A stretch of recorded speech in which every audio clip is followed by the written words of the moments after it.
right. Welcome to another edition of the Marketing Medic. I am your host, Anthony Clarke, and of course, the owner of ACC Unlimited, the creative and digital marketing agency for restaurants. Today, as always, we have a guest, but today we have a special guest. This listen, I'm just getting to know Richard. Rich and I had a great conversation, and I love hearing about people's passions and their stories. Just what this podcast is all about. And so Richard's here to share his story. Listen, restaurant operators they have a special place in my heart because it takes a very abnormal human to run a restaurant, and Richard knows all about it. Richard is the manager director of Alu Mexican Cuisine out in Boynton Beach. And I'm so happy to have you on the podcast today, man. Thank you. Yeah, absolutely. I'm happy to be here. Richard, man. So let's talk about Alu, but we want to get into your story, okay? So Richard, where are you from? Uh, Originally, I'm actually a Midwesterner by heart. Born in Omaha, Nebraska, Wow. uh, but moved to San Diego when I was 4. So Okay. I just have Midwesterner roots ingrained in me, but have the Cali vibes that I was raised in. And then moved out here to Florida it was actually 9 years ago at the end of June. So just over 9 years.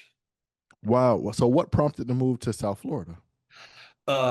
Family. I wish I could say it was, a girl and I made the mistake of moving cross country and blah, blah, but no, it was just family. My brother had lived out here for a couple years. Okay. Um, and then my dad actually at the time was living in Grand Cayman for work. And it's just a lot easier to travel there from Florida than it is here. Hmm. But just like the whole story of, oh, I moved here for a girl and you're moving here for family was same outcome. I moved here the last week of June, and 2 weeks later, my brother moved away. So just kind of You know, a classic thing. we had a running joke about your siblings, and this just does not Yeah. help the joke. No, no, it doesn't. Wow. Okay. So you're in South Florida, right? And so growing up in San Diego, what was that like? Was your family in hospitality? Did anybody own a restaurant? No. How'd you get interested into hospitality? Uh, God only knows.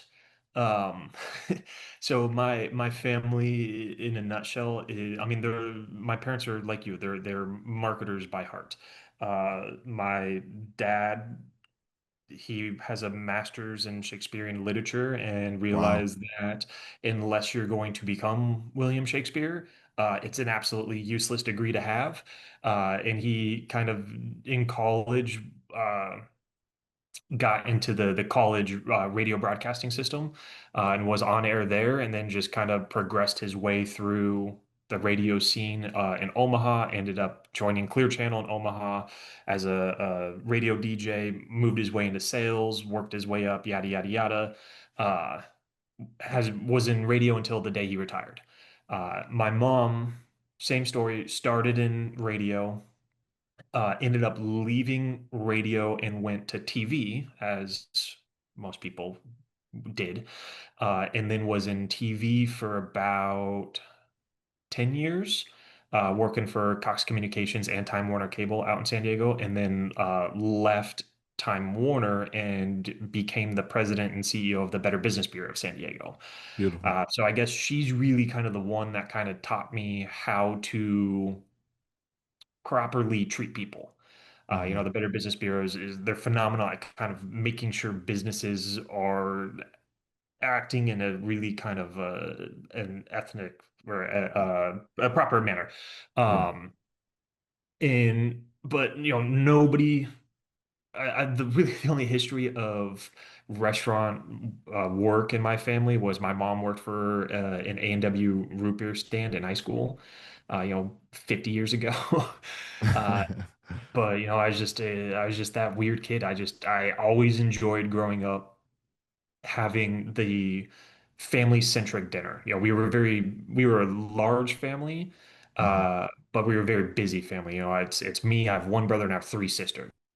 Hmm. When I was born, my oldest sister was already 18, so she was already out of the house, living her own life. And then growing up, it was between sports, school. My sister got into horseback riding. There were, like, everybody always kind of had their own thing going on. Right. Every Hmm. night, everybody was around the dinner table. Everybody would talk about their day. It was very kind of like a TV sitcom Right. moment. Everybody just has their own story going on, but then dinner time was family time.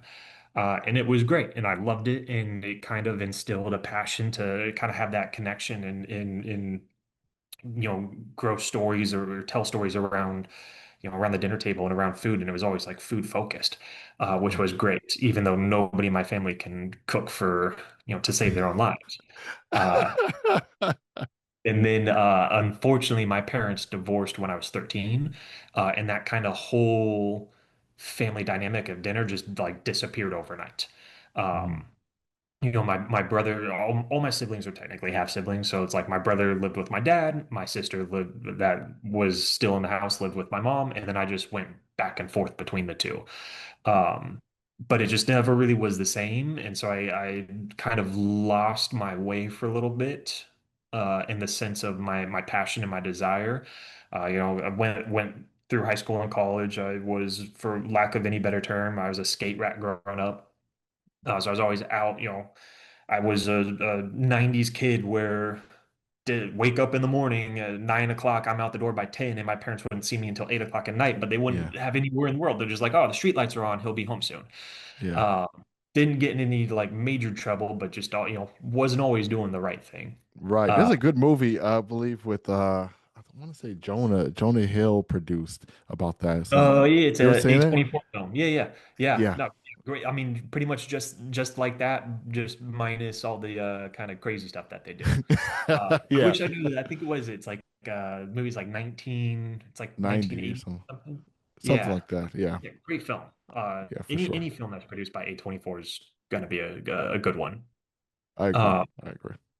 but yeah, just kind of like I said, kind of didn't lose my way on like a moral standpoint or ethical standpoint, but Hmm. just kind of lost my passion. Went to school for physics. Majored in physics, minored in philosophy. I Hmm. use pretty much none of it other than critical thinking in my day-to-day life now. When I moved out here, I wasn't in the industry yet. Well, I had like dabbled in it, but I wasn't really like hard set focused on it. Okay. I got, like I said, I moved out here. The whole plan was to work with my brother, kind of make something of nothing in a sense. Uh, Gotcha. and then he moved. He left to go to his cousin's wedding 2 weeks after I got here. Called me the day he was supposed to be back and was like, "I'm not coming back. I'm moving back to Nebraska." And I was like, "Oh, Wow. thanks." Wow. Thanks. Yeah. So kind of got, dropped in the fire and just Yeah. needed to find work, needed to find something, met some friends out here and ended up getting word that Ruth's Chris Steakhouse in West Palm was like in desperate need of staff.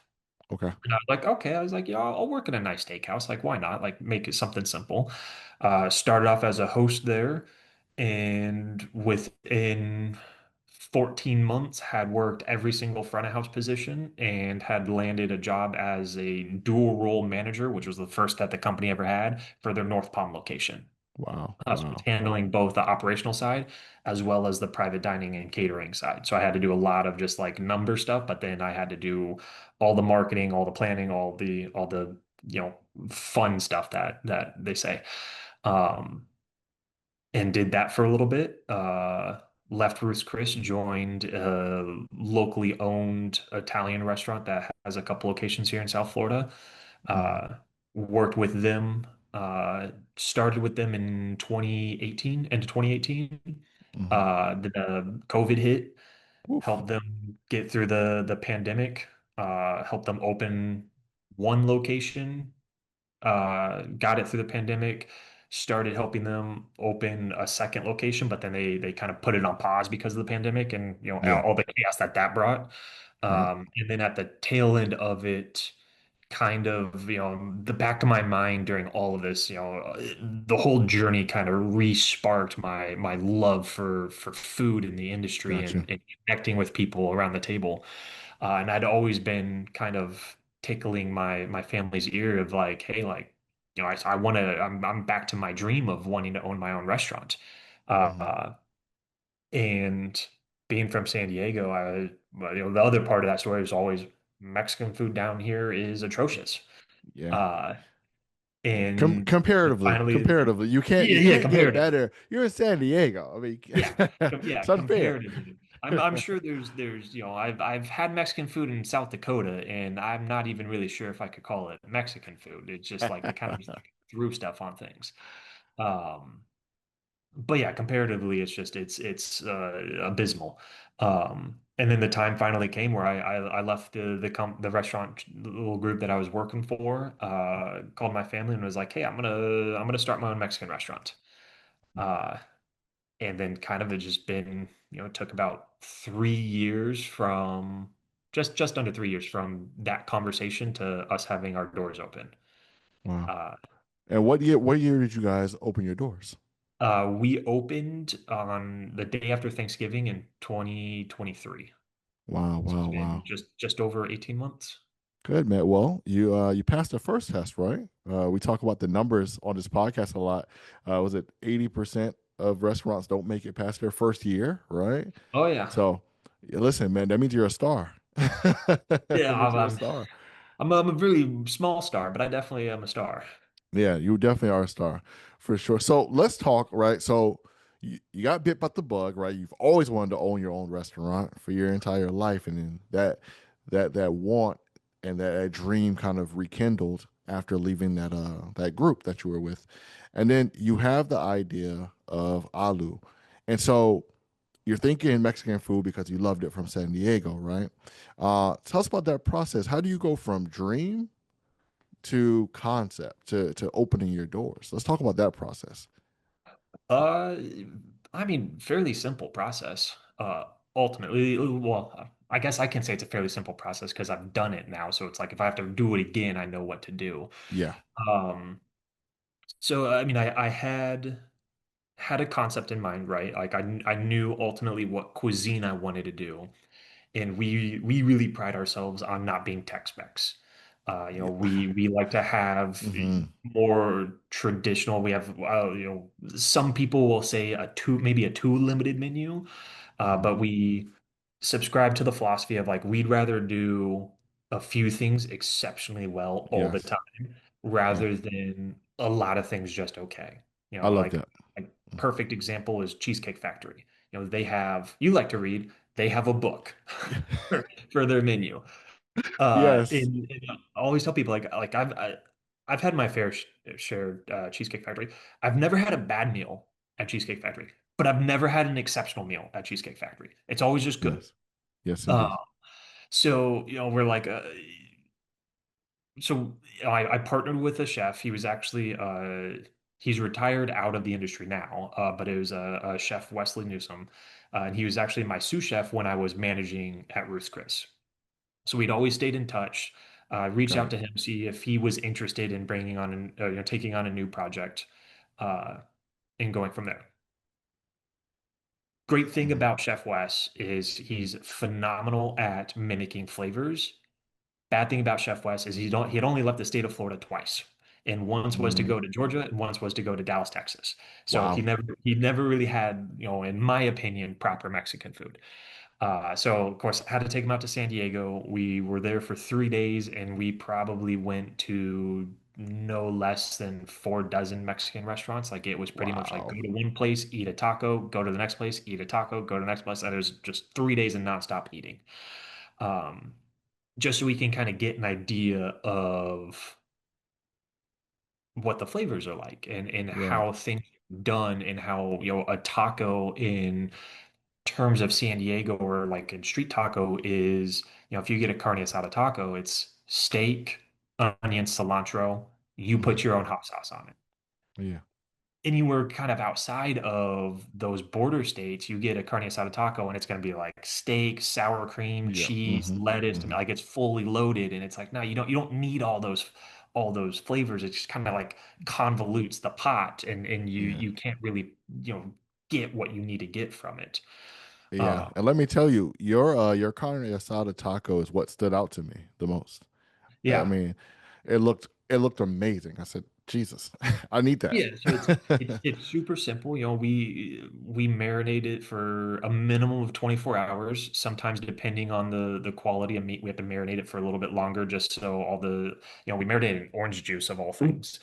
Just Mhm. so you know the citrus can kind of really seep in and give it the flavor that it needs.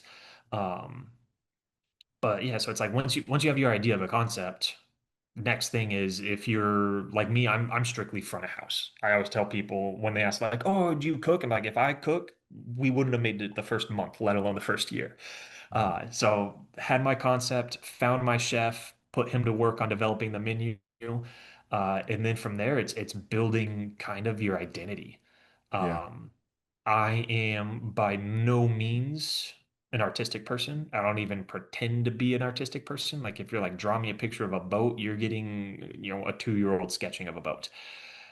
So found a firm, a design firm out of Minneapolis called Shea Design, Hmm. uh, partnered up with them and basically gave them childlike renderings and ideas of what I wanted. And you know, our whole thing is, you know, we're very much earth tones to kind of just fit kind of the neutrality that is a lot of Mexican designs.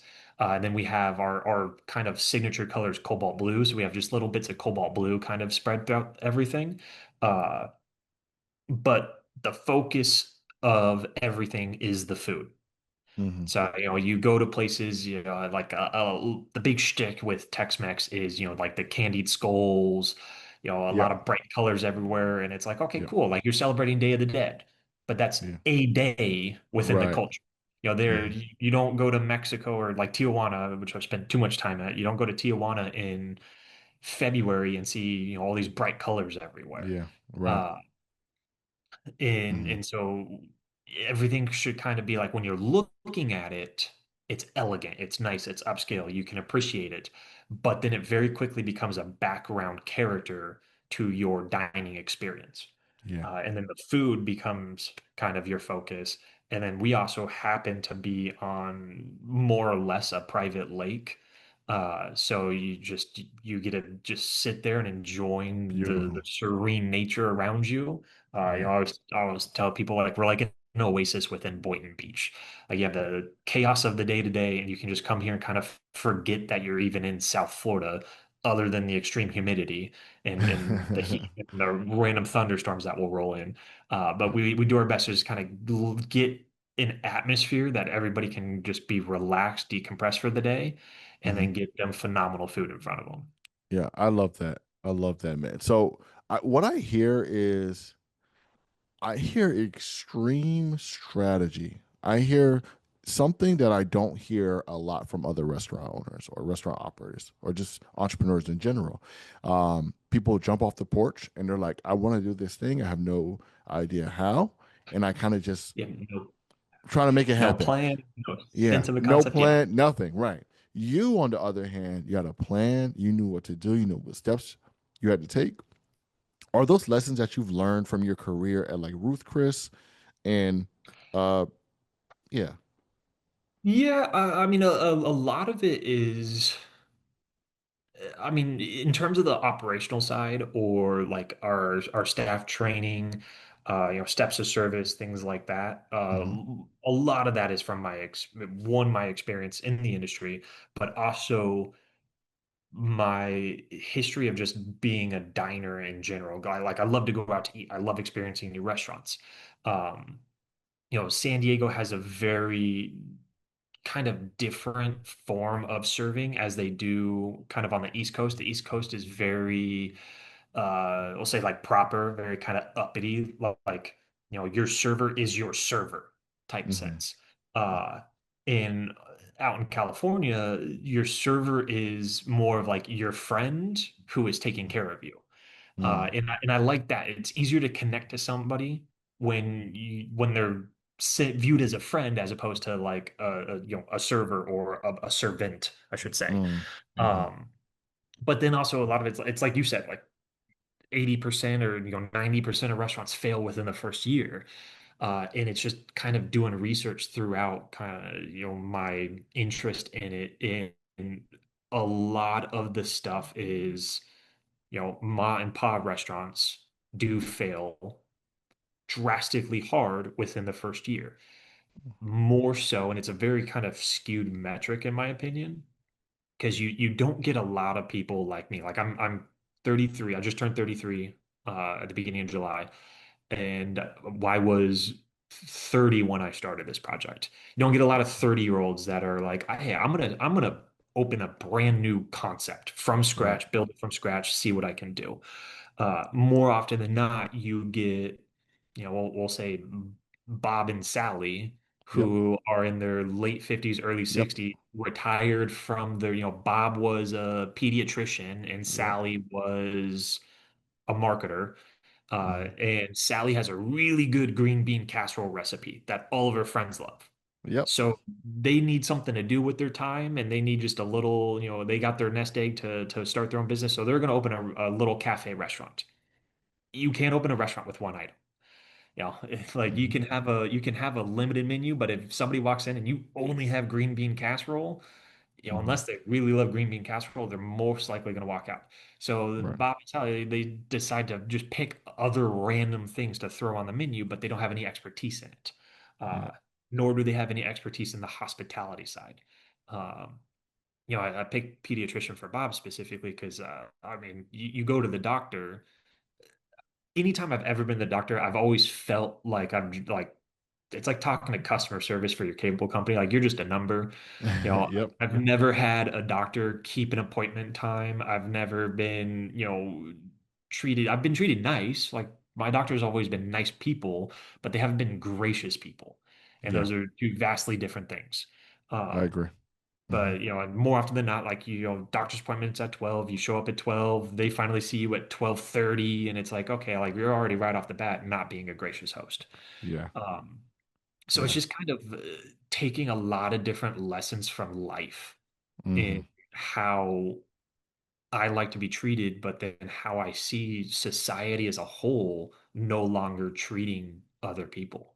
Mm. Uh, like customer service, in my opinion, is a completely lost art. Yeah. And it's just I the would. I would totally agree. wildest thing to me. I would And totally agree. it's baffling how certain businesses can kind of continue moving forward and growing and becoming these massive monstrosities that capitalism allows them to become when Hmm. yeah, and then you have an issue and then you try to talk to the customer. I mean, nowadays it's all just AI. Like you talk to Yeah. somebody, Well, robot. here's my theory. I think I do believe that customer service and genuine human interaction will make a roaring comeback Yep. eventually.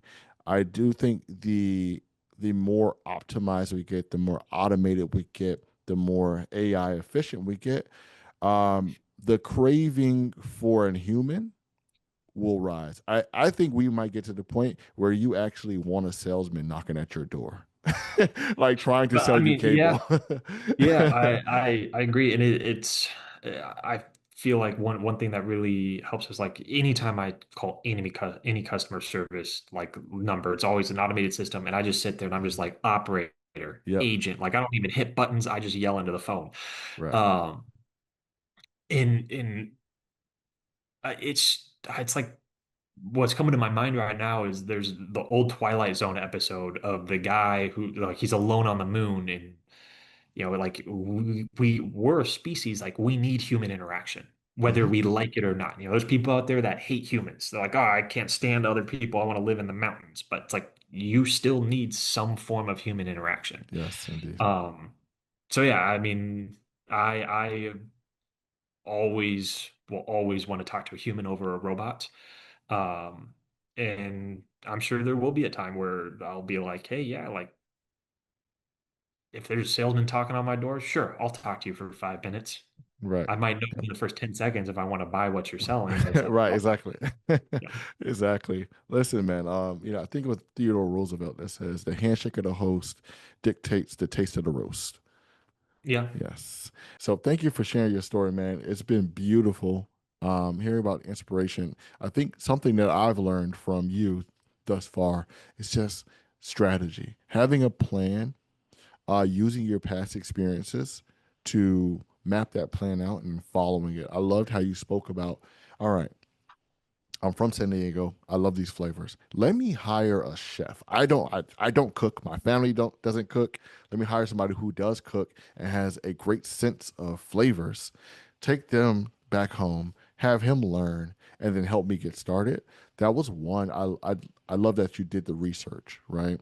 To get this started. Then number two, using your operational experiences, staff training. You're the first restaurateur or the first restaurant operator that has their first concept that has even mentioned staff training. Most restaurant owners that I know, they're like, I'm going to hire some people and they just kind of tell them what to do. Right. And that's it. No actual training, no actual steps. It's just like, yeah, work the Yeah. cash register. Yeah, I mean, sure. I mean, you can do that. I always talk to. I have some friends in the industry still. I keep close with the my pre other managers that I worked with at Ruth's Chris, Hmm. and I always tell them, uh, you know, I don't hire off of experience, which is the counterintuitive to everything and is unheard. It'd be like, oh, we have to hire a new CEO. Oh, cool. I'm gonna go get, Billy from down the road who has zero experience in this Hmm. industry, and I'm gonna make him the CEO. Within the hospitality industry, character is everything to me. Yes. I can take somebody that is charismatic and can sell or can just connect with guests and is just a happy-go-lucky individual that hasn't done a single day of serving, and I can train them how to be a phenomenal server or food runner or busser or hostess or whatever they're going for. Hmm. What Hmm. I can't do is take somebody who has, 5, 10, 15, 20 years experience and is a robot and zero personality and give them, teach them to have personality. Yeah. And I've worked with all walks of character with servers and everything, and I've always noticed that the server that is all character and maybe they missed one or two steps of service, like minor steps, Hmm. uh, has a lot better feedback in that customer had a lot better experience than the person that is like a wall in terms of personality or a paper cup, but they hit every single step. They like, Yeah. they appreciate all the little steps being hit, but then they're like, oh yeah, there just was no personality coming from Patrick over there, who's a plastic cup. Right. Yeah. A plastic cup is hilarious. But it has to be love, right? The love, you have to have a love for hospitality. You're caring for someone Yeah, in your you got to love interaction. for people. Yes. I've definitely have worked with some people, and I'm sure everybody who's worked any job has worked with somebody that's like, wow, you really hate your job. Yeah. It's not even like you just dislike your job and you're doing it because it pays the bills. It's like you really hate your job. And I've worked Right. with some people, I'm like, you really hate interacting with people, yet you're in the hospitality business, which requires you to take care of and interact with Right. people on a daily basis. Hmm. But yeah, it's at the end of the day, it's all about caring. It's all Yeah, about wanting somebody to have a good time. for sure. Yeah, for sure. Okay, cool. So let's talk about Alu, right? So Alu's been in existence for a while now. We're talking about care for the products and the menu items, like you said, right? You don't have the world's largest menu, but you have the world's best menu. So let's talk about it, right? What should somebody try if they were coming to Alu? Say myself, right? I'm right here. I live in I won't say where I live on camera, but I live not too far, right? And I'm thinking about coming. We're actually recording this on a Tuesday, which is Taco Taco Tuesday Tuesday. deals, right? Yeah. And let me promote you, Richard, instead of you promoting yourself. So we got Taco Tuesday, $3 tacos. Okay, so get down to Olive on Tuesday. You might be hearing this on Monday, so come out tomorrow if you hear this on Monday. But talk about what should people try. What are some of your favorite dishes? Yeah, let's talk about it. Yeah. So right off the rip, the one thing that I always recommend to people, just because it's simple, and especially like on a day like today with Taco Tuesday, is our birria taco. Uh, in this day and age, I think there's not like anybody who hasn't heard the word birria.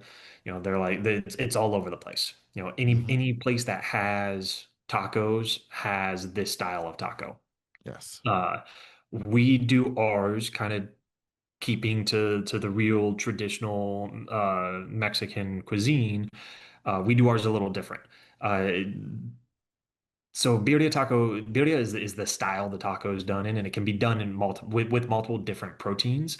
And a lot of people kind of, I'll say cut corners, and they'll use short rib. Yep. Hmm. Uh, and it's like, okay, I'm not knocking short rib. We have our own short rib. We have a short rib mole, which is phenomenal. We make the Oof. mole in-house. It's a 32 ingredient mole. We smoke our own short rib in-house. Like it's great. Uh, but in my opinion, short rib does not make a birria taco. We use the traditional goat, which a lot Oh of Lord. people are very hesitant on, unless you come from, like a Caribbean background where goat is a very big staple in your cuisine. Then everyone's like, "Oh, I'm all for it." Uh, Me, my father's Jamaican, so I grew up on yeah, goat. Yeah. yeah. So and it's one of those things where it's like, it's phenomenal. And goat gives it a, I mean, goat has a very distinct flavor. It's Hmm. not like venison where it's like got a little bit of sweetness to it. It's like it's slightly gamey, but it's not overly gamey. Hmm. And it makes a phenomenal birria taco, and that's the way that that in my opinion it should be done. And I can't tell you how many people that have like looked at it and they've like heard about us from a friend and they go, "Oh, I heard about this, birria taco you have." And they're like, "Oh, but there's goat. I don't eat goat. I've never had goat before, not interested in having goat." And I'll be like, "Hey, tell you what, let me go get you like a little sample of the meat. And if you don't like it, sure, awesome. Whatever, we'll move on. We'll find something else for you." But I'm pretty guaranteed that you'll enjoy it. And as long as that door in that person's mind is just cracked a little bit, our Hmm. goat will blow that door off its hinges in almost 100% certainty. And with our history, that person that's tried it has been like, "I want three of those tacos. Like that's what I'm getting. I'm getting that taco. That was delicious. That's what I want." Yeah. Wow. So Amazing. that for like for an entry, I mean, you can't go wrong with that. I love that. I love that. Well, listen, Richard, I might make my way down there, man. I just might. I just might. You got it. We'll do. We'll do. Okay, great. And so I'll let everybody know where they can find Alu. Um, and yeah, and then we'll end it off with your greatest lesson that you would love to share with somebody. All right. Yeah, so I mean we're at 1080 Gateway Boulevard in Boynton Beach, just west of 95, right on the water, which is a funny thing to say because everyone's always like, "Oh, the water's east of 95." But like I mentioned before, we have a massive lake that we're on, and you see nothing else but the lake. It's absolutely pristine. It's beautiful, very calming. Come check us out. I mean, we got Margarita Monday, Taco Tuesday, Wine Down Wednesday, brunch every Saturday, Sunday, and happy hour 7 days a week. We always got something for somebody.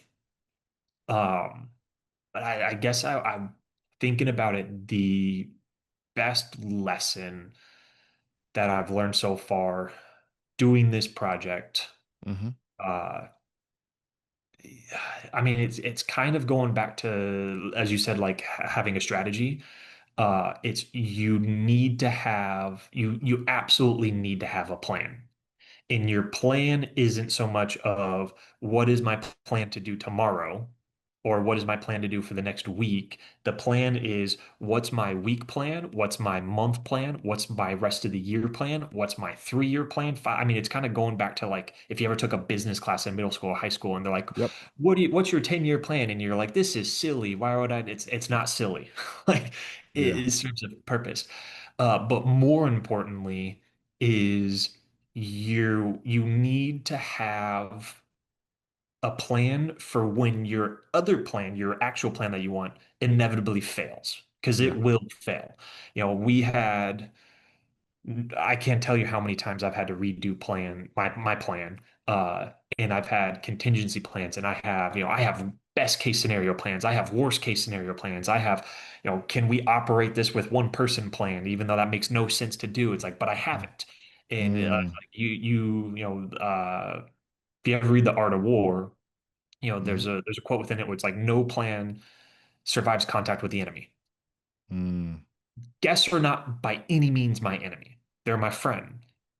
But in the grand scheme of things, that's the contact with the enemy. No plan ever survives contact with the enemy. And I'll have a plan for the day. We'll go into our dinner service, be like, here's our plan, guys. Blah, blah. 10 minutes in, plan changes. It's Exactly. without fail. If I But had, so it's, thank you for sharing that. And I don't mean to get back into like, I know, whole other conversation, but I have to ask, where does this come from? This keen sense of strategy and planning. Where does this come from? I mean, it comes from my parents. Mm, Like I said, like my mom being the head of the Better Business Bureau for 13 yes. years in San Diego. My dad, he finally retired. Before he became the GM of some radio stations down in Grand Cayman, he was a national sales rep for Clear Channel. Mm, Traveled the whole country selling literally air. And you don't get to where they were without having plans that have plans that have plans that have plans. yeah. Uh, but then it's also just you know history of my life of just like you know starting the day. I have this plan for the day. Oh, first thing I did, plan fell through, need a new plan. And I've always kind of subscribed to the philosophy of being proactive rather than reactive. Nothing really comes out of the blue. Nothing really. There are life things like my restaurant could get hit by a meteor and that more or less is coming out of the blue. Uh, but on a daily basis, like one of the simplest things that a restaurateur can do is check the weather. I check the Hmm. weather every single day. And it being Florida, more often than not, the weather says it's going to rain. So I'll be like, okay, we have a 50% chance of rain today. I'm going to go outside. I'm going to look at the clouds. Oh, I see big clouds forming over kind of southwest. I'm going to look at the radar and see which way they're moving. Like I Right. need to be proactive because if I sit in my patio and my patio it has about 40 more seats than my main dining room.